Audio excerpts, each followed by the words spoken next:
అనుబంధంగా ఉంటారు. నన్ను నిజంగా కూడా వాళ్ళ ఇంట్లోకి అంత ప్రేమతోని అంత ఆత్మీయతతోనే ఆహ్వానిస్తారు. అయితే ఒకటి ఏంటంటే ఇక్కడ ఎస్సీ బీసీ ఎస్టీ మత్స్యకార చేనేత మొత్తం అన్ని వర్గాలు మిగతా అన్ని ఓసీల్లో ఉన్న అన్ని క్యాస్ట్లు బ్రాహ్మణులు కావచ్చు, వైశ్యాస్ కావచ్చు, ఇంకా రకరకాల బీసీల్లో ఉన్న వివిధ రకాల క్యాడర్స్ కావచ్చు, సెటిబల్జీ కావచ్చు, గౌడ్ కావచ్చు, ఎన్ని రకాల క్యాస్ట్లు ఉన్నాయి. అందరికి కూడా నేను అందుకే అందరికీ అభిమానురాలు కాబట్టి నేను ఆ రోజు ఎంపీగా ఎమ్మెల్యేగా నెగ్గగలిగాను. హోరాహోరీ పోటీ ఆ రోజు ముగ్గురు మధ్య పోటీ ఉన్నప్పటికీ కూడా నేను విజయం సాధించగలిగాను. మళ్ళీ మొన్న ఎంపీలో కూడా ఇక్కడ నుంచి మెజార్టీ తెచ్చుకోగలిగాను. ఇక్కడ ప్రజల మద్దతు పొందగలిగాను. మళ్ళీ నాకు అన్ని వర్గాలు ఒక్క క్యాస్ట్ మీద బేస్ చేసి ముఖ్యమంత్రి గారు నాకు ఇవ్వలేదు. నేను సెలెక్ట్ చేసుకుని కూడా రాలేదు. ఇక్కడ ఎవరున్నారు ఏంటని కూడా సెలెక్ట్ చేసి రాలేదు. నేను పని చేశాను. నా పనితీరును ప్రజలు గుర్తించారు. నాకు తప్పకుండా ఇక్కడ మళ్ళీ సేవ చేసే అవకాశం వస్తుందని ముఖ్యమంత్రి గారు భావించారు. నేను భావించుకున్నాను కాబట్టి నాకు ఇక్కడ సీట్ వచ్చింది. ఇంకా నాకు వస్తాయా లేదా ప్రత్యర్థికి వస్తాయా అనేది మనం ఆలోచన చేస్తే డెఫినెట్గా ఆయన కాపు వర్గానికి సంబంధించిన ఆయనైతే నేను కాపు ఆడబడుచుని కాపు ఇంట పుట్టిన ఆడబిడ్డను నేను కాబట్టి వాళ్ళు నన్ను కూడా ఆదరిస్తారు. వారు బిడ్డగా నన్ను ఆదరిస్తారు తప్పకుండా. అందరూ కూడా మేము అందరినీ కోరేది ఏంటంటే తప్పకుండా పనిచేసేవారికి మాటలు చెప్పి వెళ్ళిపోయే వాళ్ళకి కాదు, మనతో ఉండేవాళ్ళు ఎవరు, మన మాట వింటనే పలికేవాళ్ళు ఎవరు, మన పిలిస్తే వచ్చి మనతో ఉండేవాళ్ళు ఎవరు, మన కష్ట నష్టాలు చూసిన వాళ్ళు ఎవరు, మన వీధి కానీ మన ఇంటి కానీ మన ఏరియా కానీ మన పరిస్థితులు తెలిసిన వాళ్ళు ఎవరు, నీరు రాకపోతే వెంటనే నీరు ఇప్పించేవాడు ఎవరు, రైతుకి ఏదైనా ఇష్టం ఉంటే కలిసేది ఎవరు అనేదే చూసుకుంటారు ప్రజలు అనేది నా నమ్మకం. ఎందుకంటే ప్రజలకు అందరూ పిఠాపురం నియోజకవర్గం అత్యంత రైతాంగం ఉన్న ప్రాంతం ఇది. ప్రతిసారి నీటికి ఇబ్బంది ఉంటుంది. పిలిస్తే వెంటనే పలకాలి, వెంటనే రావాల్సిన చేనేత కార్మికులు కావచ్చు, మత్స్యకారులు కావచ్చు, ఫార్మర్స్ కావచ్చు, రజకులు కావచ్చు, గౌడాస్ కావచ్చు, కాపులు కావచ్చు. కాపులు కూడా అందరూ కూడా మిడిల్ క్లాస్లో ఉన్నవాళ్ళు. వాళ్ళకి ఎన్నో ఇబ్బందులు ఉంటాయి, ఎన్నో సమస్యలు ఉంటాయి. అన్నిటికీ ఎవరు అందుబాటులో ఉన్నారనేది చూసుకుంటారని నా అభిప్రాయం. అన్ని వర్గాలు నన్ను ఆదరిస్తారనే సంపూర్ణ విశ్వాసం నాకుంది. మేడం, ముద్రగడ గారు అంటే ప్రముఖ కాపు నాయకుడు, ఒక కాపుల కోసం పోరాడిన వ్యక్తి, అలాగే సీనియర్ పార్లమెంట్ నాయకుడు. సో ఆయన వైసీపీలో చేరడాన్ని ఏ విధంగా చూడాలంటారు? ఆయన కూడా కాపు ఉద్యమాన్ని చేశారు.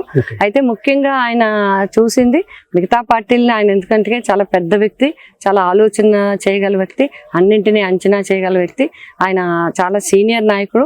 వాళ్ళ నాన్నగారి దగ్గర నుంచి కూడా చేసిన వ్యక్తి. మంత్రిగా, ఎమ్మెల్యేగా, పార్లమెంట్ సభ్యులుగా అన్ని రకాలుగా చేసిన అనుభవం ఉంది.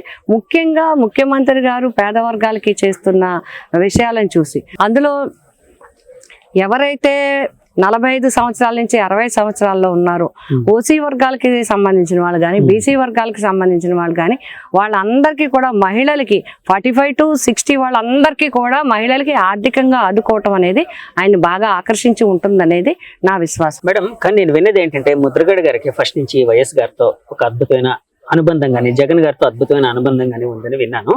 అంటే ఈ మధ్య ఆయన లేఖలు పవన్ కళ్యాణ్ గారిని ఉద్దేశించి మీరు కాపుల ఓట్ల కోసం అడుగుతున్నారు కానీ మీరు సరిగ్గా ఆ విధంగా ప్రవర్తించట్లేదు అన్నట్టు రకరకాల ఇవన్నీ చేశారు. అంటే లేఖలు రాసేవారు. ఆ విషయం అందరికీ తెలిసిందే. అంటే ఇది జగన్ గారి మీద ఫేవర్తో రాసిన లేఖలుగా భావించచ్చా అండి? ఎందుకంటే మీరు ఇక్కడ ఉన్నారు కాబట్టి అడుగుతున్నానండి. అంటే ఆయన ఏదున్నా కూడా నిర్మోహమాటంగా చెప్పే వ్యక్తి పద్మనాభం గారు. నిర్మోహమాటంగా ఏదున్నా లేఖ ద్వారా తెలియజేస్తారనేది అందరికీ తెలుసు. బట్ దానికి వెనకాల భావం ఏంటనేది ఆయన్నే అడిగి తెలుసుకోవాల్సిన అవసరం ఉంది. ఏ రకంగా ఏది చెప్పారు, ఏది చెప్పబోతారు అనేది ఆయన బహుశా ఆయన స్వతహాగా అంటే ఆయన నుంచి మాకు కొంచెం దగ్గరగా తెలిసిన దాన్ని బట్టి ఆయన అన్నీ ఆలోచించుకొని చేస్తారు తప్ప ఎవరో ఏదో చెప్తే ఎవరో ఏదో అంటే చేసే వ్యక్తి కాదు పద్మనాభం గారు. అంటే ఆయన ఆలోచనకి ఆయన ఆలోచించుకుని ఆయన ఆలోచన పరంగా చేస్తారు తప్ప వేరే రకంగా ఒత్తిళ్లతోనో ఇంకొకరి రకంగానో చేయిస్తే చేసే మనిషి కాదు. ముద్రగడ గారు ఆ మధ్య ఒక మాట అన్నారండి, పవన్ కళ్యాణ్ గారు ఎక్కడ పోటీ చేస్తే అక్కడ నేను ఆయనకి వ్యతిరేకంగా ప్రచారం చేస్తానని చెప్పారు. సో ఆ విధంగా ఇక్కడ ప్రచారం చేసే అవకాశం ఏమైనా ఉందండి? అది పార్టీ నిర్ణయిస్తారు. వ్యతిరేకంగా అంటే కాదు, ఇప్పుడు సన్నిహిత్యం ఉంది కదా. ఏదైనా అది ఆయన్ని అడగవలసిన ప్రశ్న అయినప్పటికీ కూడా ఇక్కడ నన్ను అడిగారు కాబట్టి ఆయన మొన్నటి వరకు ఆయన స్వతంత్రంగా ఉన్న వ్యక్తి. ఇప్పుడు ఒక పార్టీకి Stands లో సభ్యుడిగా జాయిన్ అయ్యారు కాబట్టి పార్టీ డైరెక్షన్ ప్రకారము, పార్టీతో సంప్రదింపుల ప్రకారము, పార్టీ ఇచ్చే నిర్ణయం ప్రకారము చేస్తారనేది నేను అనుకుంటున్నాను. మేడం, ఇక్కడ మీ అభ్యర్థిత్వం ప్రకటించక ముందు అయితే బలంగా వినిపించింది ఏంటంటే ముద్రగడ పద్మనాభం గారి అబ్బాయి ఇక్కడ పోటీ చేయబోతున్నారు, లేకపోతే ఆయనే పోటీ చేయబోతున్నారు, ఆయన ముఖ్యంగా పిఠాపురం నుంచి పోటీ చేయబోతున్నారు అన్నట్టు వినిపించింది. అవేమైనా మీకేం తెలుసా మేడం? కూడా ఇప్పుడు అప్రస్తుతం అండి.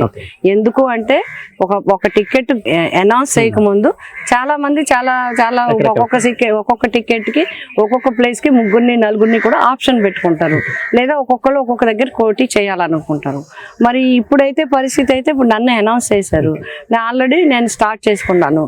డైరెక్షన్ కూడా నాకు అట్లాగే ఉంది, మొత్తం ప్రచారం కూడా స్టార్ట్ చేయబడినారు, సీఎం గారు కూడా స్టార్ట్ చేశారు. కాబట్టి ఇప్పుడు దాని గురించి చర్చించడం అంత భావ్యంగా ఉండదనేది నా ఉద్దేశం. ప్రచారంలో ఇప్పుడు అధినాయకులు రకరకాల నియోజకవర్గాలకు వెళ్ళి ప్రచారం చేస్తూ ఉంటారు, అక్కడ అభ్యర్థికి సపోర్ట్ గా. అలాగే ఇక్కడ అంటే పవన్ కళ్యాణ్ గారు పోటీ చేస్తున్నారు కాబట్టి రాష్ట్ర వ్యాప్తంగా అందరి దృష్టి దీని మీద ఇక్కడ పిఠాపురం మీద ఉంది కాబట్టి సీఎం గారు జగన్ గారు ఇక్కడికి వచ్చి మీకు సపోర్టివ్ గా పోటీ చేసే ఇదేనా ఉందండి పరిస్థితి? అలాంటిది ఏదైనా తెలుసా మీకు? జగన్ గారు ఇక్కడికి వచ్చి మీకు సపోర్టివ్ గా ఏదైనా జగన్ గారు మొత్తం ఇంచుమించుగా 175 నియోజకవర్గాలను కవర్ చేస్తూ ప్రచారం చేస్తారు. ఇది ఇక్కడనే కాదు, బహుశా ఇక్కడ ఉంటే ఇంకొక ఎవరైనా ఒకళ్ళిద్దరు రావచ్చు, కానీ అన్ని నియోజకవర్గాలకి అందరూ కూడా అక్కడ ఉండే పరిస్థితులను బట్టి, అక్కడ ఉండే డెవలప్మెంట్ ని బట్టి కొంతమందిని ఎక్కడైనా కూడా వేయటం అనేది జరుగుతుంది. ఇప్పుడు బీజేపీ ఉంది, బీజేపీ టికెట్లు ఇచ్చేసి వదలరు, వేరే రాష్ట్రాల నుంచి అందరినీ ఎంపీస్ని కానీ మినిస్టర్లు కానీ ఇక్కడికి పంపిస్తారు.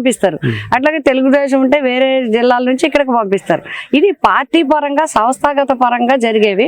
పార్టీ డైరెక్షన్ లో ఆ క్యాండిడేట్ కు మద్దతుగా కొంత సపోర్ట్ గా కొన్ని విషయాలు చెప్పడానికి క్యాండిడేట్ ఎప్పుడు ఎక్కువగా పబ్లిక్ తో మూవ్ అవుతూ ఉంటాడు. కాబట్టి ఈ ప్రభుత్వం ఏం చేసింది, రేపు ఏం చేయబోతుంది అనేది కొంచెం హై లెవెల్లో ఉన్న వాళ్ళతో చెప్పించడం అనేది సాంప్రదాయంగా వస్తుంది. మా పార్టీ ఒకటే కాదు, అన్ని పార్టీలు జరుగుతాయి, దాంట్లో మా పార్టీ కూడా అంటే కాదు మేడం. నేను అనేది ఏంటంటే చాలా మంది అభ్యర్థులు అధినాయకులు అక్కడికి వచ్చి అంటే ప్రచారం చేస్తే బాగుంటుంది, కొంత మైలేజ్ ఇంకా ఎక్కువ గ్యాదర్ అవుతుంది అని అనుకుంటూ ఉంటారు.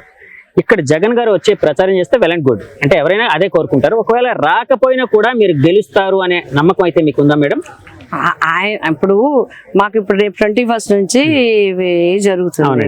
పార్లమెంట్ కి ఒక మీటింగ్ పెడతారు, ఆ మీటింగ్ ఎక్కడనేది డిసైడ్ చేస్తారు. అంటే ఒక చోట ఒక నియోజకవర్గంలోనే మీటింగ్ జరుగుతుంది, మిగతా 6 నియోజకవర్గాలు అక్కడికి రావాలి. మేము అక్కడికి తీసుకెళ్ళినా, ఆయన ఇక్కడికి తీసుకొచ్చినా, ఎక్కడైనా పిఠాపురం నియోజకవర్గ ప్రజల్ని ఆయన అడ్రస్ చేసేలాగా మేము చేస్తాం. ఒకటి. రెండోది, ఆయన రావటం రాకపోవటం కాదు, ఈవేళ ప్రచారం అంతా మేము వెళ్ళేదంతా, మేము చెప్పేదంతా జగన్మోహన్ రెడ్డి గారు చేసిన కార్యక్రమాలు, జగన్మోహన్ రెడ్డి గారు ఇచ్చిన అజెండా, జగన్మోహన్ రెడ్డి గారు ఇచ్చిన మరి చేసిన కార్యక్రమాలన్నీ మేము చెప్తాం. రేపు మళ్ళీ చేయబోయే కార్యక్రమాలన్నీ కూడా చెప్తాం. ఎక్కడైనా ఎప్పుడైనా ఆఖరి వరకు జగన్మోహన్ రెడ్డి గారే ఈ నియోజకవర్గానికి ఈ అభివృద్ధి ఏ విధంగా చేస్తారు, ముఖ్యమంత్రి గారిని ఏం చేశారని చెప్తూనే మేము ముందుకెళ్తాం. మేడం, మీరు అంటే చాలా చదువుకున్నారు, విద్యాధికారులు. సో అంటే మీరు ఏం చదువుకున్నారు నాకు ప్రాపర్ గా తెలియదు. ఒక్కసారి ఇప్పుడు ఆపరేషన్ లేకుండానే మోకాళ్లకు ప్లాస్మా ట్రీట్మెంట్, మీ ఆర్థోపెడిక్ సమస్యలన్నిటికీ రోబోటిక్ టెక్నాలజీ ద్వారా తక్కువ ఖర్చుతో శాశ్వత పరిష్కారం, ఫ్రీ కన్సల్టేషన్, ప్రతి ట్రీట్మెంట్ పై 20% డిస్కౌంట్. ఈ ఆఫర్ కొద్ది రోజులు మాత్రమే, త్వరపడండి. V9 hospitals 9281465842.